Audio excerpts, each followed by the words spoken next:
Hola! We're back. Welcome back. So, we're just going to jump right in today because I don't think we... Oh, no, we have questions, comments, we concerns. We do. I'm not used to that. I'm I not know. used to us having to fucking correct ourselves or me being corrected in any sense of the term. Okay, so we had 2 questions last time regarding the Danger Triangles segment, and they were, did they hit the bottom of the Marianas Trench? Yes, James Cameron of Avatar and Titanic fame himself manned an expedition to the bottom of the Marianas Trench, which you were right about the name of. I can't Challenger remember Deep. now. Yeah, in 2012. I didn't know he did it, though. Yeah. Cool. And then the Great Lakes are Superior, Huron, Michigan, Erie, and Ontario. Huron, not Huron. Horon. Don't tell me how to live my life. Don't call it a whore. I also had a correction that I wrote down over here, we too. had different corrections. We did. And it's only because this came upon once I was doing some things today. So, also, rogue waves were actually confirmed to be a thing. Legitimate thing. Oh, okay. The thing that I was talking about was called the Dropner wave, which is when the Dropner E platform, which was a gas line support complex located 100 miles offshore of Norway, on New Year's Day 1995, it recorded an 85-foot wave around 3 p.m.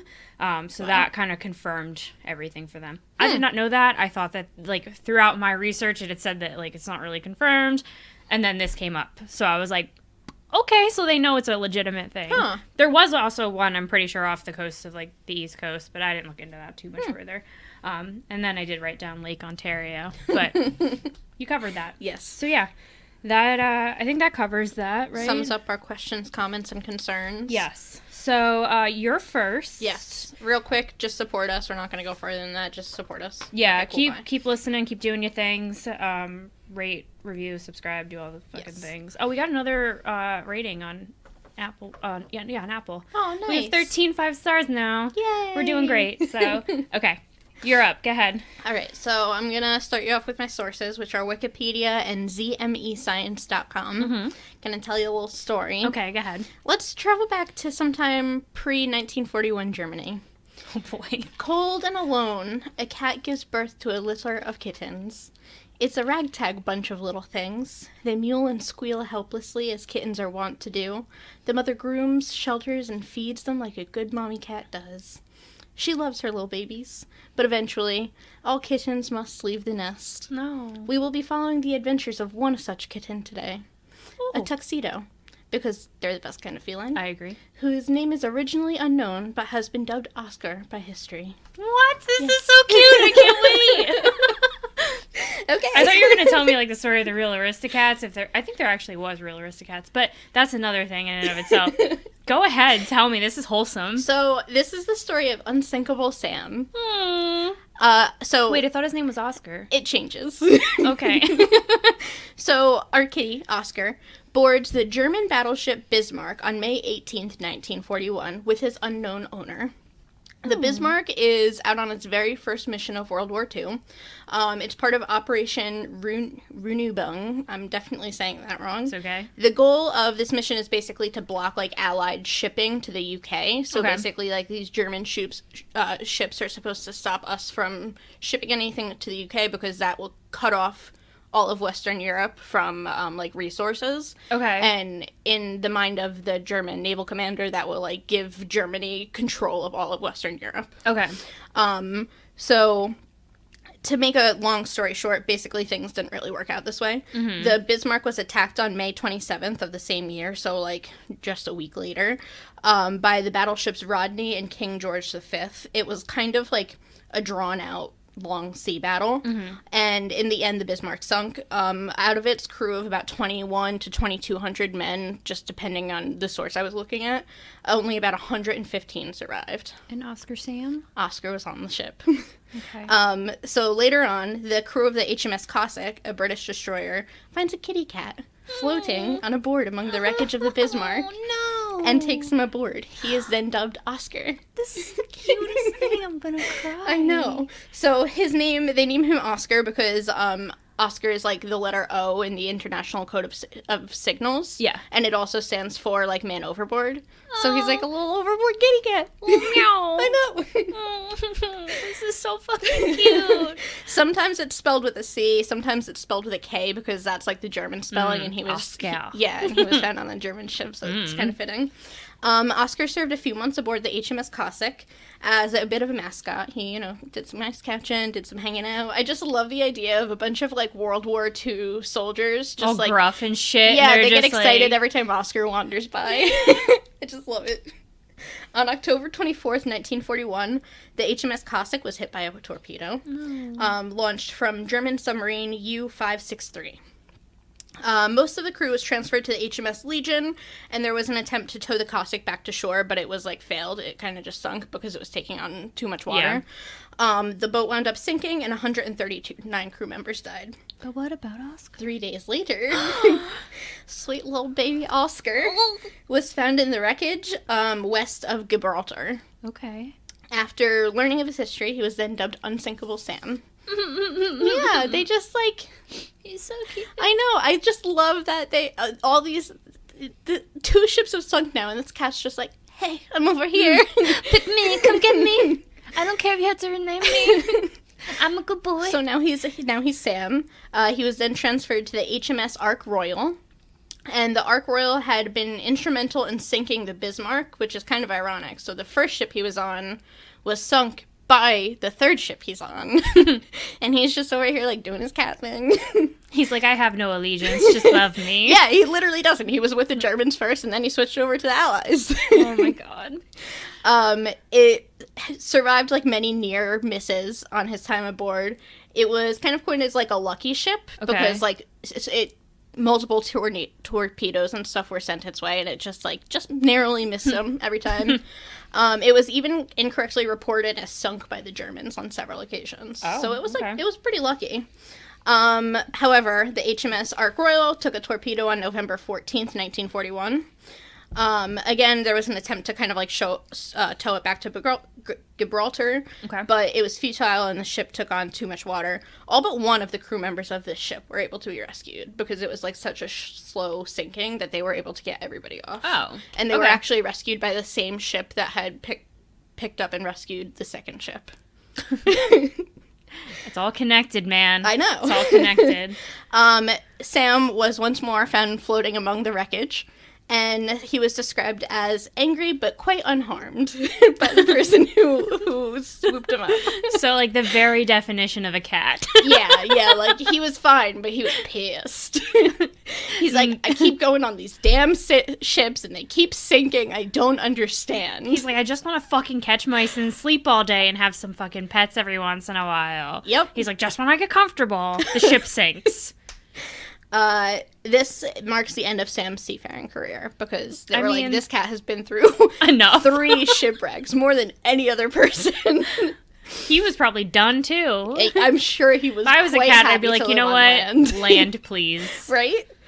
He was sent to live in the offices of the governor of Gibraltar for a while where he just, like, kind of hung out, caught mice, did his fucking cat things. Yeah. And then it was eventually sent to Belfast in the UK, where he lived the remainder of his life at the Home for Sailors. So, like, he was dubbed an actual sailor.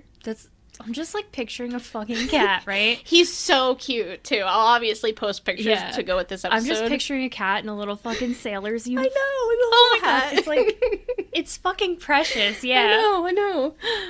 Sam died of old age in 1955, so he lived, they found him in 1941. They don't know how old he was. He was an adult, so he was minimum 14. Oh. That's a pretty solid life. That is a pretty solid life. Yeah. He has a portrait hanging in the National Maritime Museum in Greenwich. Yeah.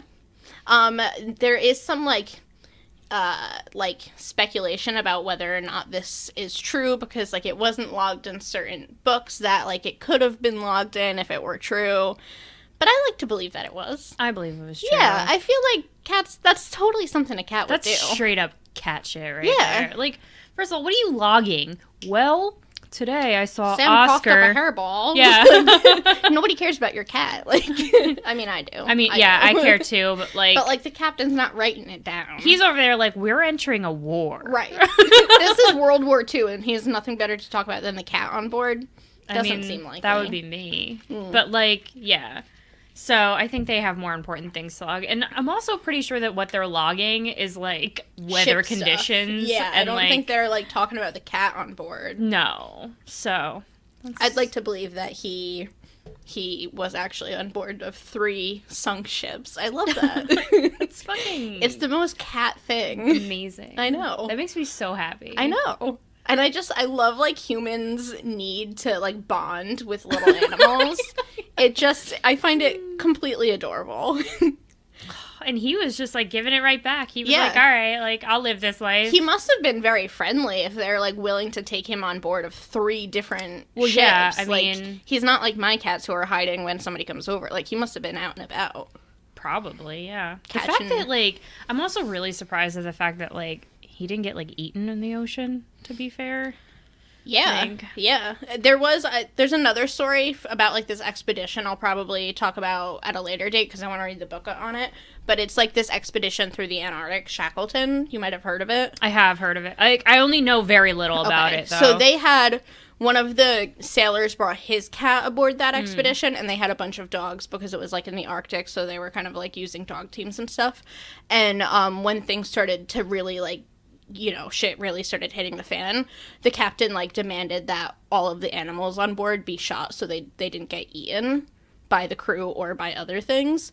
But that, like, there's a lot of cats throughout history that have, like, done really cool stuff. There was one in World War II that, like, a bomb exploded the building, and they found this mama cat in the basement the next day, like, guarding her kittens, and she was alive.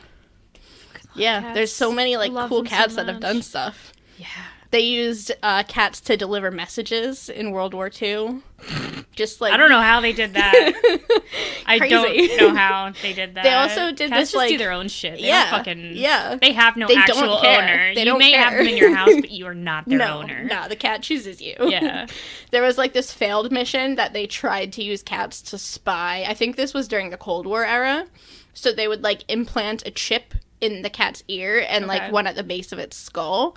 But it failed miserably because cats don't care. Yeah, like... You can't tell a cat to go listen to somebody's like, all right, conversation. Spud, you're gonna go in there and you're just gonna fucking sit there, do your cat things, and, like, listen in for us. Yeah. And he's just sitting there like, how about fuck you, not doing that. He's like, I'm gonna go eat that fly, and then I'm gonna shit on your clothes. Yeah. And I'm gonna look at you right in the face while doing so. Man, animals are fucking remarkable. I know. Remember when we went to that submarine in Baltimore? Yeah. They had a dog, I think. They had a whole story about a dog that was on there. Yeah, I vaguely remember that. I think that was on the submarine or on one of the ships that we went on. But I remember that. Yeah. I mean, they must do, like, relatively well at sea if there was, like, so many stories of... Yeah, probably. I mean, they would probably do about as... I mean, like, we take them on planes and stuff now, and yeah, but they're not, like, roaming around the plane. No, but that's mostly... Like, if they were allowed, they would. Yeah. I mean, yeah, but...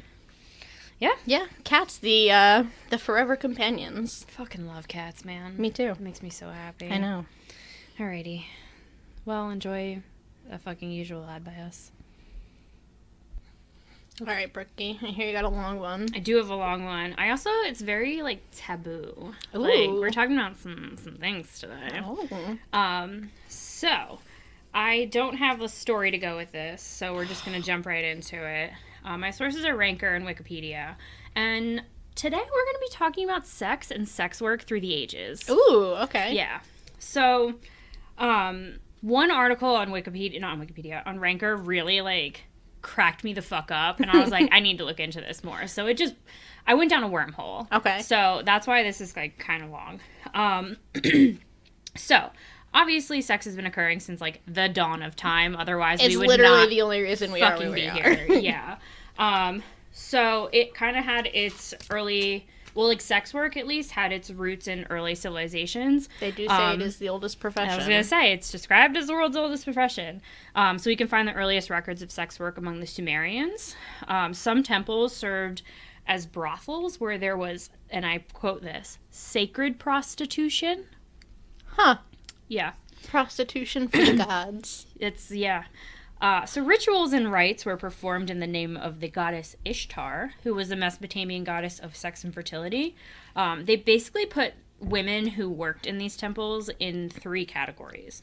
So you could either perform like sex rituals in the temple. Okay. You catered to temple visitors and could access the grounds, or you were only allowed to find clients in the streets but lived on the grounds of the temple. Okay. Traveling sex workers. Yes. So you were like one of those people. But eventually those temples were destroyed with the introduction of Christianity by Emperor Constantine. So that was kind of like the earliest, I guess, like sex workers. Okay. So then, like, you know, there's the Aztecs. They were super into it. They had actual buildings that were dedicated to sex work. Wow. Called Siwakali. Which means House of Women. Religious leaders allowed women the choice to work as a sex worker, but only if they did so in one of these buildings where they could be, like, watched and protected. Okay. By their goddess named Twazitatl. Okay. It's so fucking hard to pronounce anything, like, from the Aztecs. Yeah. She was the goddess of purification, steam baths, midwives, filth, and adulterers. What a weird array. What a collection. Steam baths, but also filth. There's, like, a lot of back and forth with all of this. It was like, we want you to, like, be into sex, but, like, also not. Yeah, like, so, not like, publicly. Yeah. You gotta keep it on the DL. So, people who, like, actually enjoyed sex without payment fared far worse than, like, people who were being paid to do it. Go figure. Which is completely it's so opposite of today's yeah. society. Sex before marriage was strictly forbidden, and those found disobeying would be severely punished. People of the same sex couldn't be, like, in any sort of relationship or have any sort of affair. How dare you even suggest they could? I know. Rude. That was also punishable. Sacrificial rituals were often sexual in nature, with male sacrifices being given 4 wives in the month prior to their sacrifice. Wow. Yeah. I don't know why, but they were just like, here you go. Enjoy your last month on Earth. Huh. Kings were given a female sacrifice. This is the worst thing I've ever fucking heard, so I'm so sorry. So kings were given a female sacrifice who was supposed to, like, basically stand in place of, like, the goddess. Okay. But after her execution, this is so bad, she was skinned, and then the king wore her skin. Yeah. What the fuck? I don't know for how long. I don't know. Sometimes, like, you hear like I just told this sweet story about this cute I know, and I'm cat, over here like, and you're like, her and wore her skin. Wore her skin. You're like, are we talking about the same species? We've come a long way. It's fucking awful. Masturbation was illegal, and if you were caught, hot peppers would be rubbed onto your genitals. Wow, that's to fucking stop you from doing severe. that. Which is funny because, like, I didn't put it in here for, like, other things, but, like, in other cultures, it was the exact opposite. Like, you were fucking putting hot peppers onto yourself because it somehow, like, made you have sex longer. Oh my god. Both of those are so wrong. Isn't there a middle ground where there's no peppers on genitals? No. Can we find middle ground here? No, it's one extreme or the other. You're either hot or you're cold. It doesn't... There's no lukewarm here. Common people were kind of expected to be monogamous and faithful, but kings and so-called royalty were expected to have many wives. Women were also told that they had to sleep with their husband up until their 7th month of pregnancy because they held this belief that if they didn't, the child would be born sick. Wow, that's extreme. Yeah. So, like, right up until the 7th month, cool, okay. Beyond that, absolutely not. You're touching the baby. Yeah. Yeah, I think so. Yeah, that's what my thought. I was like, what's the logic behind this? But at the same time, you have to remember that they knew nothing about these things. Yeah, so like, yeah, they're literally making it up as they go. Yeah. So that was the Aztecs. In ancient Greek, sex work was for both genders, but for women, it was more of like an actual career, like a job that they did. Okay. They had to pay taxes with it. The Greeks were just like way ahead. Yeah, they were solid. way ahead. Some of their shit though in here, you're like, oh yeah, weren't they the ones with like the poop sticks? Yeah, well, the Romans too. The Romans. I think that whole area had a poop stick. Oh, God bless. It's fucking upsetting. It's like, you guys are so great in some of your things, and then you have this fucking communal poop stick. Why? So, they said they had to pay taxes. They even had, like, specialized dresses that would signify, like, that they were a sex worker. Okay. So it was like a uniform. So, yeah. like, you're doing an actual job. With the first of the brothels that appeared in Athens came like a huge influx of money, which they used to build a temple that was dedicated to Aphrodite Pandemos, who's like a subcategory of Aphrodite. So like Aphrodite, I guess, is like more of like a main goddess, but then there was like other ones that branched off of it that were also Aphrodite, but baby Aphrodites. Yeah, that were like responsible for different things. Okay. So Pandemos was responsible for, or she represented sexual pleasure. So sex work was legal as long as the one doing it didn't seek out work. Like you had to have so people you have to you. come to them. Yeah, like if you knew I was a sex worker, I couldn't say like, hey, like you're gonna pay me. Yeah, someone would have to come to me and be like, I'll pay you. Yeah, I know what's going on, and then it's okay. Okay, but it's like illegal for me to ask somebody for it. Okay. They also kind of fell into like categories. Just like how do you make that differentiation? Because they had outfits, you know what I mean? Like so if you know that this person's wearing this like yellow toga, you can be like, you know, that's solid. I know what's ask her. I know what's going on there. If you just like the color yellow and you're wearing that, then you're gonna get solicited. Then that's your own damn fault. You got to be careful. Well, that's one way to not get taxed on it. Yeah. It's like, no, I don't officially do that, but how much are you willing to pay? So as I said, they kind of fall into their own categories. These are the hardest fucking things for me to pronounce. So this first one, I'm pretty sure is just a bunch of collection of letters.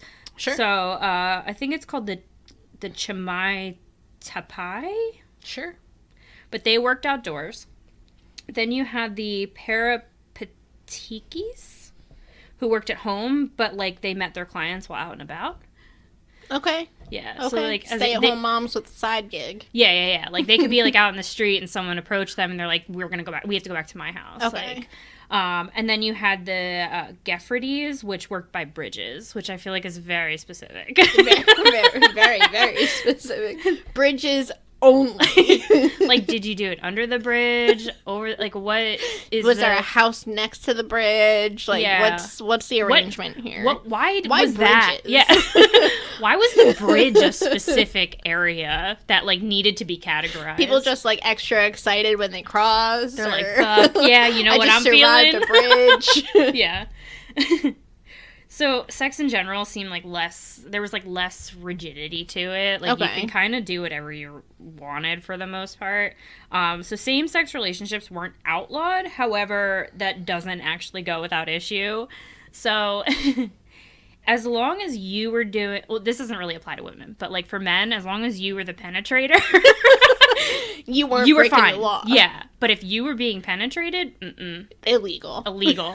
Because they saw so there's always somebody who's the there's always an illegal party involved in this, no matter who you are.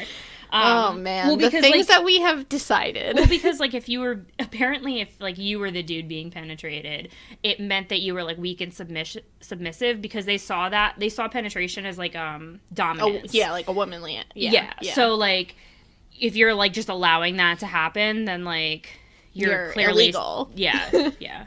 Well, yeah, you done fucked up. I love that they can take something so intimate and be like, no, that's illegal. Like, yeah. But like, who's also like, who's you like, fucking are you watching? Penis police? Like what are you doing? The penetration police? I don't understand. Deciding these things? I don't know. So masturbation was legal, but it was often seen as embarrassing because you were doing it by yourself. Like, you're so alone, you have to fucking pleasure yourself. That's just sad. Like, that was their thought on that. Like, what a fucking loser. Wow. Yeah.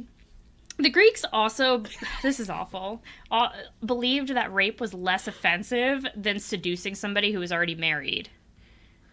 Oh. Yeah. That's wrong. So, this is very wrong. But that came from the idea that once you were married, you were the property of your husband. Right. So, like, if someone came in and was like, hey, girl, and, like, was able to, like... seduce you. Yeah, lure you away. You were being stolen. So, like, they were stealing somebody's property. Not only were they raping, they were stealing. Yes. So, like, that was far more offensive. Than just rape. Yeah, than just, like, coming on to somebody. But, like, what I find most interesting about a lot of this, too, is that, like, the Greeks didn't have, like, a mix of religion and sex, so, like, they didn't associate the two. Okay. Well, like, now, like, a lot of, like, sex things are tied to religious, like, beliefs, where it's, like, you can't have sex before marriage, you can't do this, and this, because, you know, God doesn't want you like, a lot of, like, our, preconceived notions about sex are tied to religion. The Greeks were, like... No, they're separate. Yeah, like... separation of church and pleasure. Yeah, which is why, like, they were more open as a society, because they didn't have, like, a god tying them down saying you can't do these things. Also, like, I mean, have you seen their gods? Zeus. Fucked everything. Literally everything. Greece was also, during that time, covered in fucking amazing sexual graffiti. So, this is a quote from Ranker. Somebody wrote this somewhere. Weep, you girls. My phallus has given you up. Now it penetrates man's behind. Goodbye, wondrous femininity. And then there was another one that said, Theophilus, don't perform oral sex on girls against the city wall like a dog. That's great. Fucking amazing. Man, humans have always been weird. Yeah. They don't give a fuck. Nah. They're like, let me scroll this on here. Yeah. I love the one, like, professing his gayness. He was just graffiti. like, I'm not really like, into girls anymore. Yeah, he's like, I'm sorry that I know you guys are all real sad to lose my penis, but I'm the penetrator now. Yeah. Can't arrest me for that.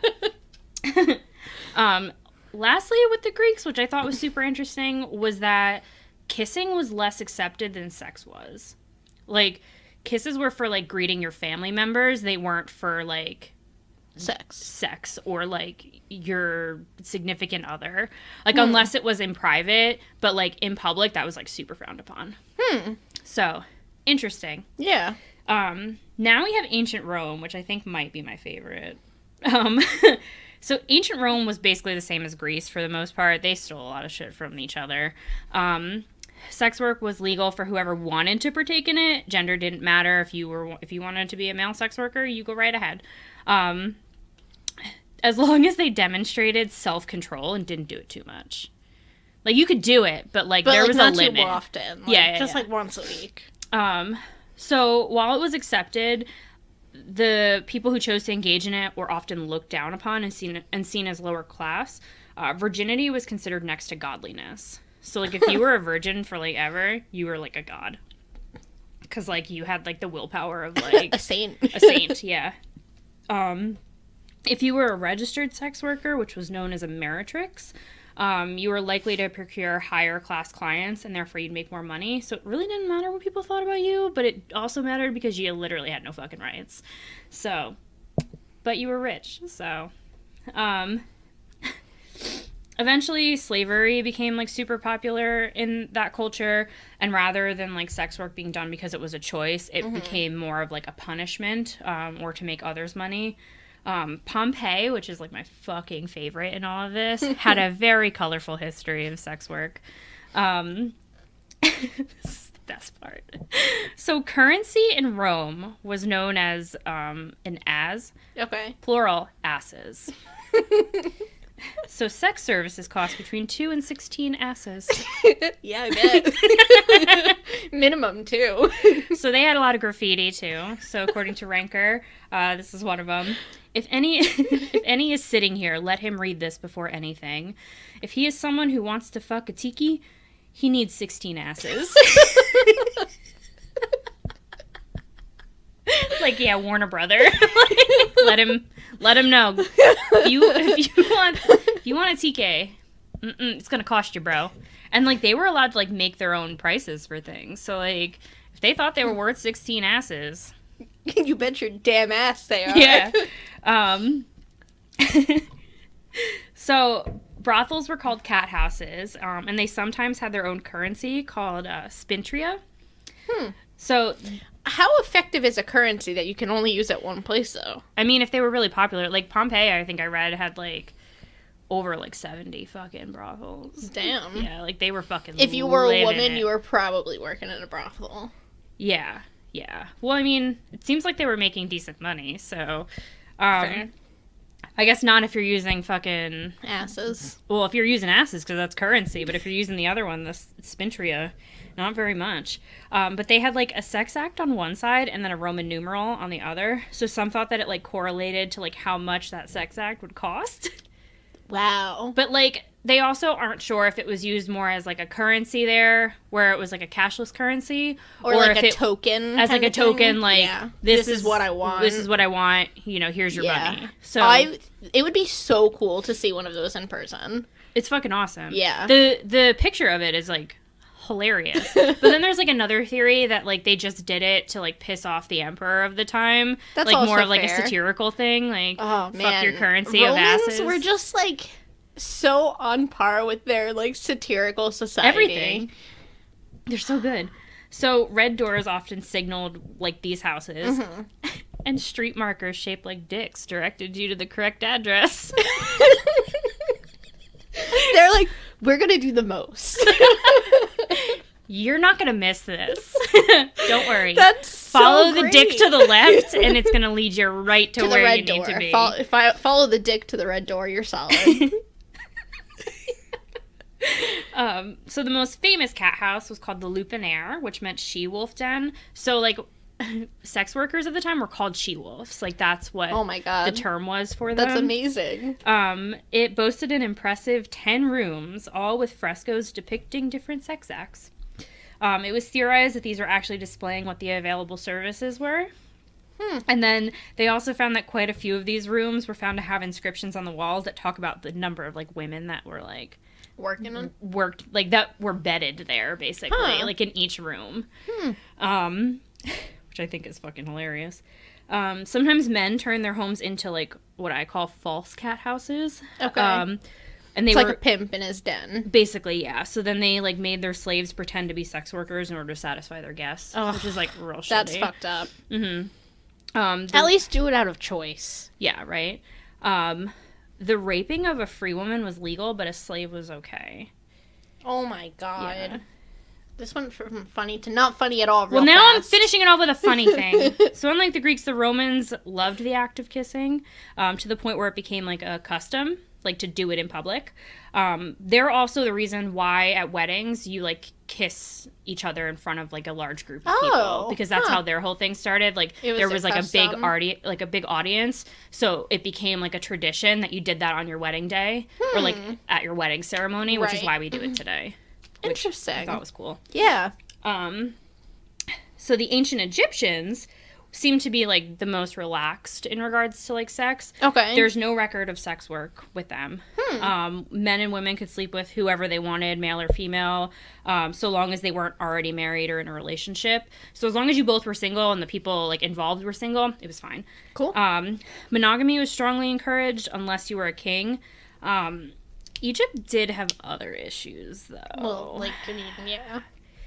So... Wasn't syphilis, like, a major problem? I mean, in most of these places, like, a lot of diseases were just, like, rampant. So, with Egypt, they had issues with, like, suspected necrophilia by embalmers. Oh, my. And sometimes families would actually, like, hold a body of, like, their daughter or whomever if they were, like... Or, like, if they were more good-looking than the normal person, they would hold on to the body until it started, like, decomposing a little bit, because they were genuinely terrified that the embalmer was going to try to fuck the body. Wow, that is bizarre. Yeah. So they just, like, held on to it to stop them from, like, defiling it. I thought that was insane. I didn't even know that was, like, such a problem. Yeah. And if they were, like, if the embalmer was, like, caught in the act of doing it, they were, like, basically, like, shunned from society. I can't imagine why. Yeah, I mean, it takes a lot to fuck a dead body, I think. So incest was frowned upon in lower classes, but royalty was allowed to do it, which is why we have so many kings and queens and things that were, like, brothers and sisters and aunts and uncles. But they didn't want, like, the regular people doing it. No. Not the regs. No. Virginity didn't matter to them and had, like, didn't fucking give a shit about it at all. It didn't matter if you were a virgin when you got married. It didn't, like, virginity just didn't matter. They don't even have, like, a word for it, I don't think. Wow. Like, there's no, like, concept of virginity through them. Male masturbation was considered divine due to a story about world creation. So their first god, Atom, basically, like, masturbated and created the other gods and goddesses. So, like, in dudes doing it, it was seen as, like, a divine act. Like, you are fucking honoring a god. That's amazing. It's fucking crazy. So in the Middle Ages, we saw the role of religion become, like, a lot more significant. Sex work was considered sinful, but it was tolerated because they believed that it prevented rape, sodomy, and masturbation. I mean, like, it doesn't, but I appreciate the thought. Cool. Eventually, brothels were allowed, mostly to keep people off the street and, like, confined to a particular area. Okay. They, like, had streets dedicated to, yeah, like the red, like what is it? The red district. The red light district, yeah. Yeah. Sex in general was seen just as, like, for procreation rather than fun. Missionary was the only appropriate position, like, for this purpose. Like, that was the best way to create a child.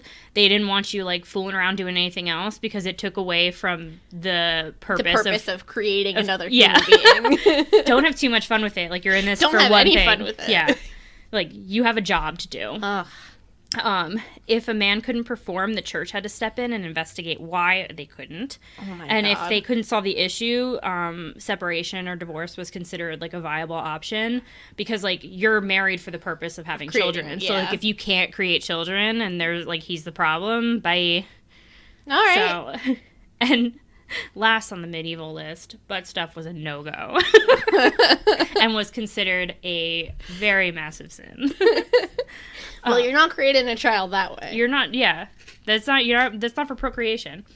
So, during the Renaissance in Florence, Italy, the Office of the Knight was founded, which sounds fucking cool, but it's not. Which investigated those accused of same-sex affairs. Oh. That was deemed punishable by death, but people didn't give a flying fuck. They did whatever the fuck they wanted to anyway, and when the Office of Knight found out, they were just fined. Like, they didn't actually do anything. They, like, threatened to, but then they were like... we're gonna kill you. Well, because there was, like, at one point, there was, like, 240-something people that came forward and were like, whoops. Yeah, like... and they were like, well, we can't kill them all, I guess. So, all right. Yeah, so they just kind of... Okay.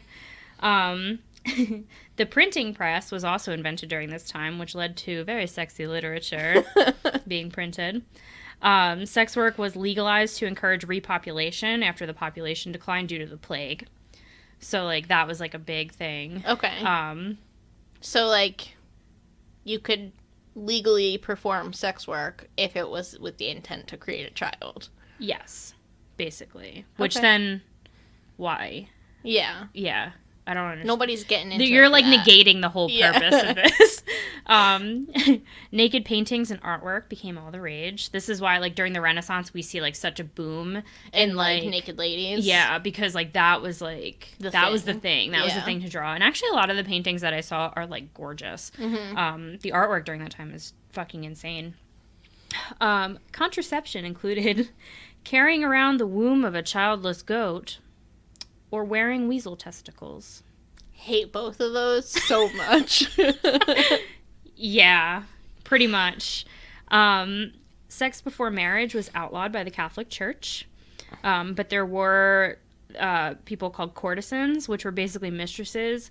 Men of high status were allowed to have one in addition to his wife, but it was illegal for him to, like, marry her. So if he ended up liking her more than his wife, it was too fucking bad. Yeah, like, all of the kings had courtesans. Yeah. They were, like, very, very well known.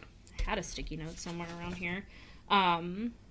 Because there was, like, also, there was, like, a lot of, like, terms for different, like, levels of people. So, like, courtesans were high-class, educated, and, like, super witty, and, like, could charm men. Mm-hmm. While there was also concubines, which, were contracted. Like, they had, like, a contract with a man. Okay. And not the brothel that they were part of. Or they weren't part of a brothel. They like, you can either work for the brothel, or you can have a contract with, like, someone... And then, be their concubine. And be their concubine. Or you were a courtesan who, like, you're part of, like, the royal court for the most part. Yeah. And, like, you were, you know, you got all the goods. You just weren't allowed to, like, marry the person. Yeah, it's kind of like in, the Great. Yes. The one girl is, like, a courtesan, even though she's married to his friend. Yes. Mm-hmm. Where was I? Oh.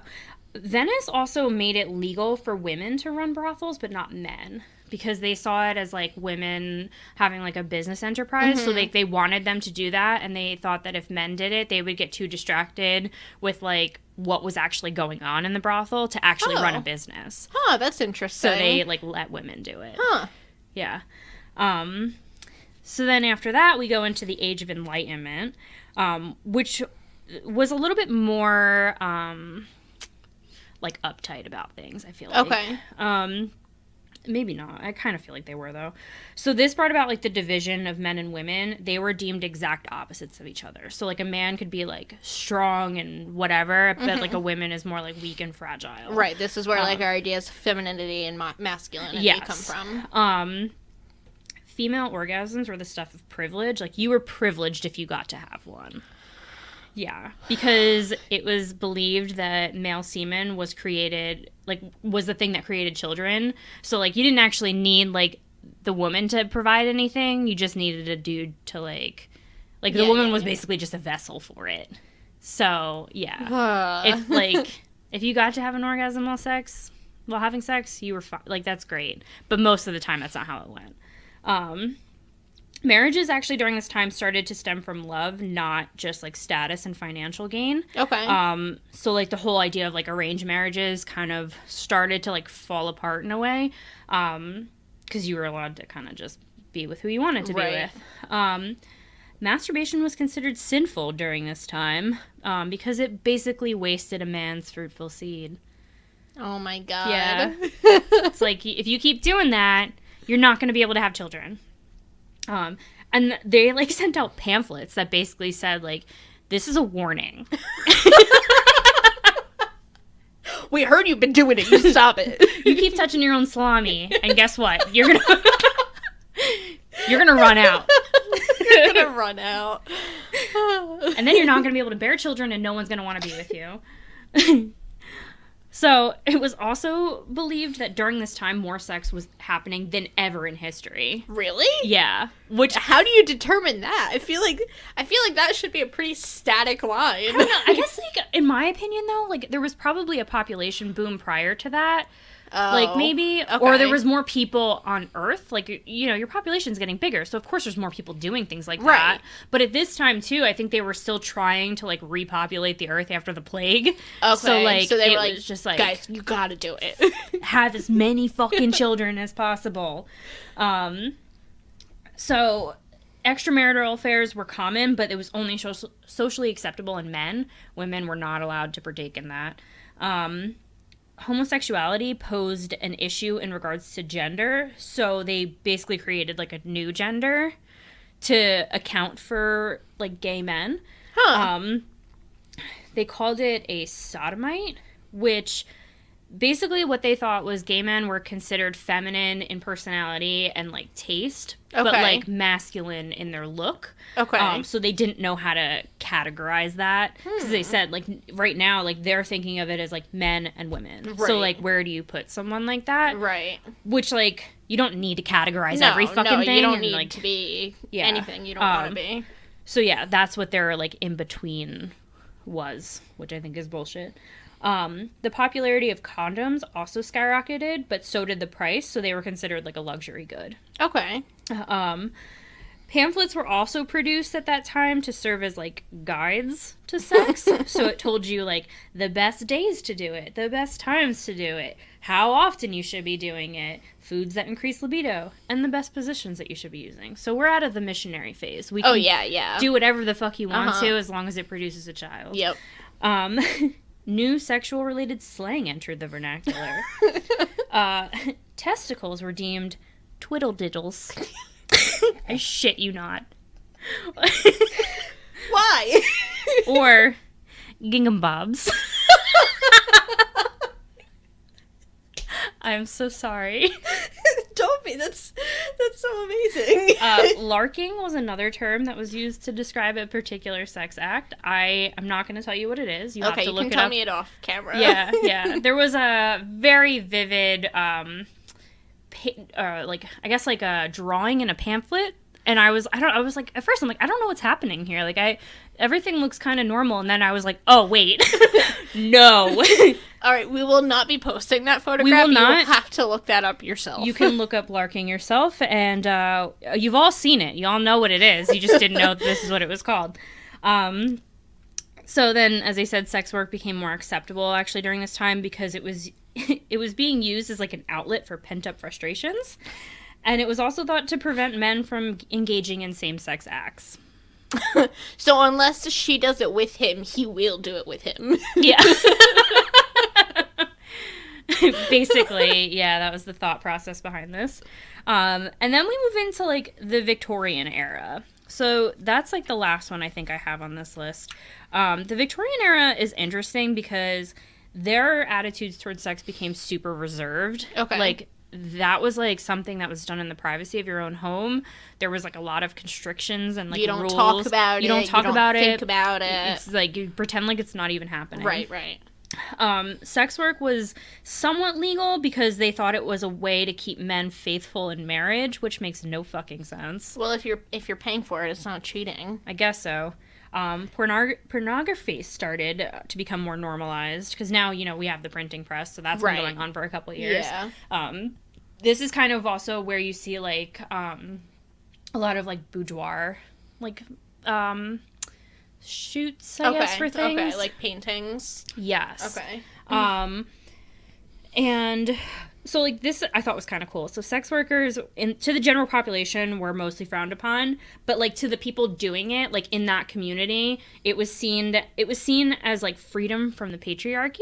Oh, yeah. Neat. Because these women didn't have anybody tying them down. They didn't have families that they needed to, like, take care of. They basically had, like, all the freedom to do whatever they wanted to, and they were making money while doing it.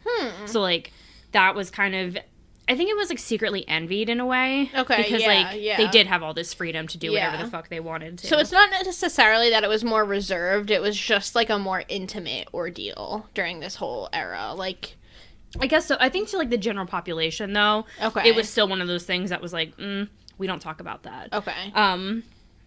Unfortunately, though, like, disease was super, like, bad during this time.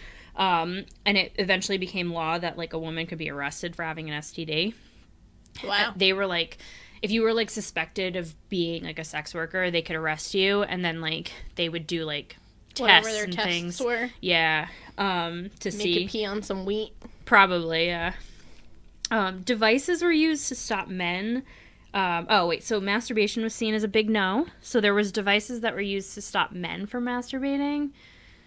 They're fucking awful looking. So it was basically, first of all, I thought it was a bear trap. That's what it looks like. It looks like a fucking bear trap. Oh my god. Like, you know, like the ones with the claws. Yeah. But it's got, like, another separate ring in it. So, like, I guess you'd put it on the dick, and then you'd fucking tighten it. So, like, if in the middle of the night or, like, out and about, they, like, somehow started getting erect from something, the bigger that they got, the spikier. The spikes would start to, like, penetrate them, and then they'd be like, fuck, I can't, I'm not getting turned on by this. Yeah. That's awful. Yeah. Which I thought was very uncomfortable and super crazy. Fucking weird. And it was also thought, like, masturbation was also thought to cause madness and disease, which is why it was frowned upon. Chastity belts were common in women. There was also an idea that sex should only happen twice weekly, and it was for procreation purposes only. Procreation was only accepted amongst married couples, so children born out of wedlock were either, like, dropped off in front of a hospital or they were killed. Oh my god. Yeah. The Victorians gave zero fucks. They were like, we repopulated already. We don't need all these kids running rampant. Mm-hmm. Personality compatibility was thought to be a determining factor on whether a couple could conceive. So, like, if you didn't get along, you probably couldn't have a child. I mean, that's, like, fair logic. I guess so. Like, I would assume if you married somebody, you like, probably can get along. Like, a lot of those like, maybe during that time there still were, like, arranged marriages, but I don't think that, like, it was the ideals of the time, you know? Like, they also believed that women couldn't get pregnant from rape, which is really sad because we've heard that in modern times. Yeah. And that if they danced after having sex, they also wouldn't get pregnant. Sound logic. Yeah, I don't know. That's like my story about jumping up and down afterwards. Oh, yeah. If you do that, you're fine. Yeah, you're fine. Same-sex relationships were once again illegal and could result in jail time. And then the last in this is that it was very much encouraged by parents to educate children about sex. But men got, like, a more in-depth explanation as to, like, what's going where, what you're exactly doing. While women, they were told about, like, what happens when you get your period. And they were only briefly explained what was going to happen on their wedding night. I've read, like, stories that take place in, like, the Victorian era, where it's like that, where it's just, like, I was told very little. Yeah, and that's exactly what happened. They were just, like, because, like, it was, like, one of those things you just didn't talk about. Yeah, like, you didn't do it for pleasure, so, like, you weren't talking about it. So it was, like, expected for, like, men to be, like, the dominating, like, guide in all of that, to be like, this is what happens. So that's all I got for that. That was super interesting. It was a dive. It was a dive for sure, but the thing about Pompeii is, like, the initial thing that I saw, and I was like, this is so fucking good. I love, like, the roller coaster that we've been on with that over time. Like, first it was okay, then it was not okay, then it was okay again, then it wasn't okay. Or just seeing what was okay at the time. Like, like, I think it's really sad that, like, the Romans and the Greeks and everybody of ancient times were more accepting of, like, gay people than we are in today's society. Like, you know, they were just like, do whatever you want to, as long as, like, you're having fun and no one's getting hurt. Like, what's the big deal, man? What's the big deal? Yeah. And now we're like, no, God says no. Well, I think that we're still recovering from that, like, long period where it wasn't okay to do anything. Well, yeah. I mean, like, as I said, like, that was, like, more of, like, I think we just started seeing more of that in, like, the Age of Enlightenment. Where, like, more people were like, these things aren't great. Yeah. You know. So I think that there's, like, we've come a really long way looking at, like, where our culture stands now on sex and sex work. But, you know, it's an uphill battle. Well, even, like, in the United States, like, it's only legal in only certain parts of Nevada. Right. Everywhere else, it's, like, illegal. Overseas, I was reading, I don't know if it's still the same, but I know that, like, part of it said that it's not technically legal there, but it's one of those things where, like, the person doing it isn't going to get in trouble. It's the person paying for it that's I think that's fair. That's in trouble for doing it. Because, like, they paid for the act while the person doing it isn't doing anything wrong. Right. I guess, like, I guess when they're, like, charging them for it, but yeah, I thought that was really interesting. They're looked as, like, the victim. Yeah, which I thought was kind of interesting. I don't know if it's still the same, but I do know that I read that about, like, Europe. So I didn't look too much more into it because I was like, how far do I want to go with this? But, yeah, it's a very, like, touchy topic that, like, you know, you really got to approach it the right way. Yeah. But, I mean, I'm over here like, I don't fucking give a shit. Well, yeah, I think, like, of yesteryears, it's fine. I mean, more of, like, if you were to talk about it, like, today. Oh, yeah. Yeah, you know, it's, like, a very, taboo topic. Which, I mean, I don't think it should be, you know? No. But I think everybody just has, like, different opinions on it. So well, yeah, I mean, like, even touchy. Then, I'm sure people had differing opinions on it. But, like, you know, once again, like, they didn't go to war over it. It was just, like, once it is what do it is. Yeah, do what you want to. You're not hurting anybody. Like, just be safe. Yeah. So, yeah, that's that. So, are you reading anything? Do you have any books? I'm really not, actually, right now. I'm kind of on an in-between. What about you? I'm not reading anything, but I did look up books that would pertain to this. Okay. Which I figured I'm just going to start doing if I don't have a book. I think that's a good idea. To recommend. So I found one that's called The Joy of Sexes, Lust, Love, and Longing in the Ancient World by Vicky Leone. And that, from what I read of the synopsis, which sounds really interesting and I want to read it, was basically what I just talked about. But it goes more in depth of, like, what... the customs and stuff. Like, the customs and, like, what sexuality meant to, like, each of, like, the ancient world. Like, how they dealt with things like that. And, like, their approaches to it. And how, like, their certain aspects of, like, their culture were shaped by it. So I thought that was really interesting. But that's kind of all I got there. Cool. There was a couple other books, and there was one that I started writing down, but I was like, I think this is a textbook. And I was like, what the fuck is this? I'm like, we're not in school. This is fucking bullshit. So, yeah. All right. That's that. Cool. Join us next week for another rousing game of what will they talk about next. Something weird.